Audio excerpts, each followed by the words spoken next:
America ने Iran की missile launch होते हुए देखी है। इजराइल ने ईरान की मिसाइलों को हिट होते हुए देखा है।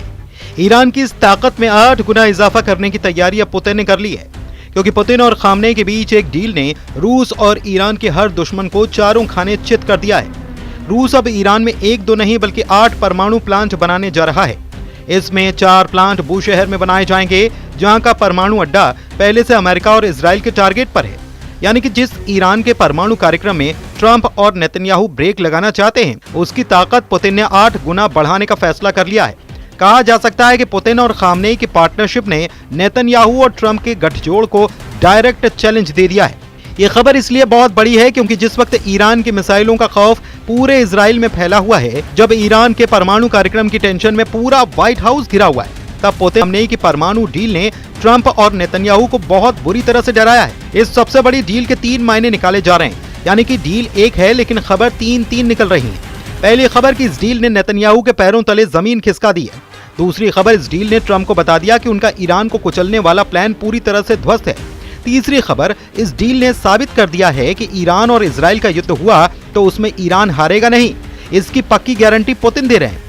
रूस और ईरान की डील बता रही कि इजराइल के पास बैकफुट पर जाने के अलावा कोई रास्ता नहीं है।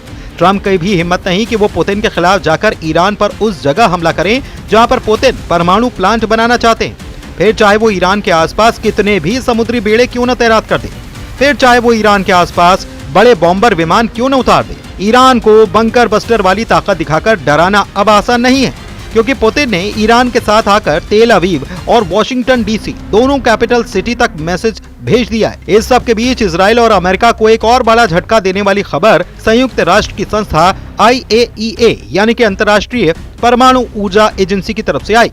IAEA के चीफ राफेल ग्रोसी ने कहा कि अगर इजराइल ईरान के परमाणु ठिकानों पर हमला करेगा तो ईरान परमाणु बम बनाने का मिशन शुरू कर देगा।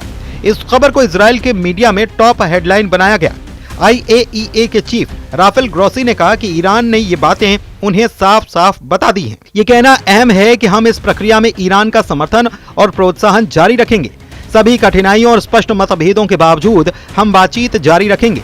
मेरा मानना है कि हमें साथ मिलकर काम करना जारी रखना चाहिए। हमें स्पष्टताएं प्राप्त करनी है जो कि अंतर्राष्ट्रीय समुदाय के लिए अहम है। जब तक हम इन समस्याओं को हल नहीं करते, ये समस्याएं बनी रहेंगी। ईरान का परमाणु कार्यक्रम कितना सीक्रेट है, इसके बारे में IAEA चीफ ने बताया कि वो बहुत ज्यादा सुरक्षित है। उसे खत्म करना आसान नहीं, यानी कि इशारों में बता दिया गया कि जिस गहराई में ईरान के परमाणु सीक्रेट एक्टिव हैं, वहां तक इजराइल या अमेरिका का बम नहीं पहुंच सकता, या फिर वहां तक पहुंचना आसान नहीं है। IAEA के चीफ की गवाही बता रही है कि ईरान को रोकना नामुमकिन है।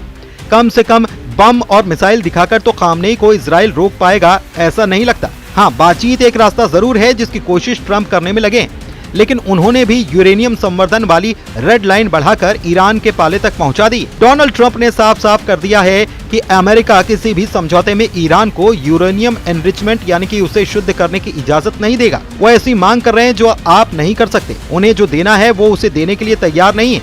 आप जानते हैं कि वो क्या है। वो संवर्धन को जारी रखना चाहते हैं और हम संवर्धन नहीं चाहते। हम इसके बिल्कुल उलट चाहते हैं और अब तक वो इस बात को मानने के लिए तैयार नहीं है। मुझे ये कहने में बुरा लग रहा है क्योंकि विकल्प बहुत गंभीर है, लेकिन वो तैयार नहीं है।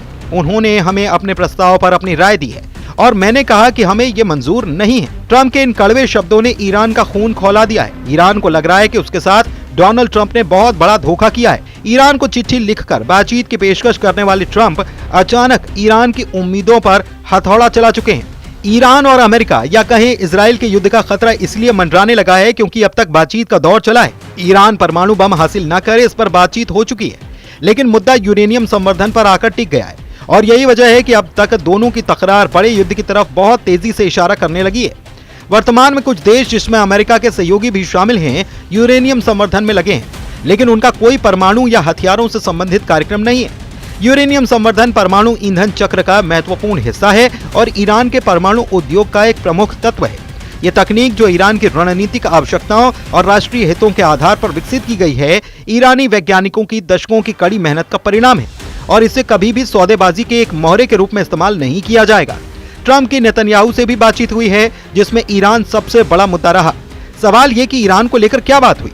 ट्रंप अब ये बताना चाहते हैं कि यूरेनियम संवर्धन को लेकर रेड लाइन क्रॉस होने का मतलब होगा डील का टूट जाना और फिर ट्रंप क्या करेंगे, उसका अंजाम क्या होगा, इस बात को ट्रंप ने इशारों में समझाया है। ईरान ने कहा है कि कई मुद्दों पर चर्चा की है और बातचीत बहुत अच्छी और सहज रही है। अब देखते हैं कि क्या होता है। हम उस देश के साथ कुछ करने की कोशिश कर रहे हैं जिसके बारे में हमने अभी बात की। डोनाल्ड ट्रंप ये जरूर बता रहे हैं कि 12 जून बहुत अहम तारीख है। इसी दिन फैसला होगा कि ईरान से युद्ध होगा या फिर ईरान से डील होगी। ट्रंप ने कहा है कि ईरान के साथ गुरुवार को बैठक है तो वो गुरुवार तक इंतजार करेंगे। 12 जून वो तारीख है जब अमेरिका और ईरान के बीच छठे दौर की बातचीत होनी है और ये दिन अमेरिका, इजराइल और ईरान के बीच बहुत बड़ी टक्कर की शुरुआत कर सकता है। ऐसा हुआ तो क्या ईरान डबल फ्रंट के लिए तैयार है जिसमें उसके सामने सिर्फ इजराइल नहीं बल्कि ट्रंप का गुस्सा होगा, यानी कि अमेरिका जैसी सुपर पावर ईरान से युद्ध के लिए तैयार होगी और तब ईरान को पूरी तरह तबाह कर दिया जाएगा। अमेरिका के ऐसे ही तेवरों को ठंडा करने के लिए ईरान अपनी अंडरग्राउंड मिसाइल सिटी दिखा चुका है, जहां 10, 20, 100 नहीं बल्कि हजारों मिसाइलें हमेशा फायर करने के लिए तैयार रखी गई हैं। इन मिसाइलों में ईरान की इमाद मिसाइल है, सेजिल मिसाइल है, खैबर शिकन, हज कासिम जैसी बहुत ही खतरनाक मिसाइल है। ऐसी कई मिसाइलें हैं जो ईरान इजराइल पर पहले 2 बार फायर कर चुका है। ईरान एक बार फिर से बता रहा है कि उसके परमाणु अड्डों को टारगेट करने की कोशिश हुई तो ये मिसाइल और ड्रोन हजारों की तादाद में फायर किए जाएंगे। इनके टारगेट पर इजराइल और अमेरिका के अड्डे होंगे जिन्हें ईरान जलाकर राख कर देगा। ईरान अपना अंडरग्राउंड बेस दिखाकर बताना चाहता है कि उसके हथियार गोदाम में जितनी मिसाइल हैं वो सब इजराइल का 1-1 इंच कवर करती हैं। वैसे इजराइल पर हमले के लिए ईरान का बटन तभी दबेगा जब ईरान का नेतृत्व ऑर्डर करेगा। ईरान के सुप्रीम लीडर अली खामनेई भी वार्निंग दे चुके हैं कि इजराइल की दूसरी गलती उसका आखिरी ब्लंडर होगी। इजराइल की चुनौती को ईरान ने 2 बार मुंहतोड़ टक्कर दी है। 13 अप्रैल 2024 को ईरान ने इजराइल पर अटैक किया था, तब 300 ड्रोन और मिसाइल से हमला किया गया। इस तरह ईरान ने सीरिया में अपने दूतावास पर हुए हमलों का बदला लिया। इसके बाद 1 अक्टूबर 2024 को ईरान ने हिजबुल्लाह चीफ हसन नसरल्लाह की मौत का बदला लिया जब उसने 200 बैलिस्टिक मिसाइल इजराइल पर दाग दी थी। ईरान जब भी हमला करता है तो 10-20 मिसाइल फायर नहीं करता बल्कि सैकड़ों की तादाद में ड्रोन और मिसाइल लॉन्च करता है। ऐसा इसलिए क्योंकि ईरान को मालूम है कि इजराइल के मिसाइल डिफेंस सिस्टम बहुत मजबूत हैं और उनको तभी मात दी जा सकती है जब ज्यादा तादाद में मिसाइल और ड्रोन फायर किए जाएं। अब जिस तरह का तनाव 2025 में ईरान और इजराइल के बीच बढ़ रहा है, उसे लेकर इजराइल और अमेरिका दोनों की ईरान पर पैनी नजर है।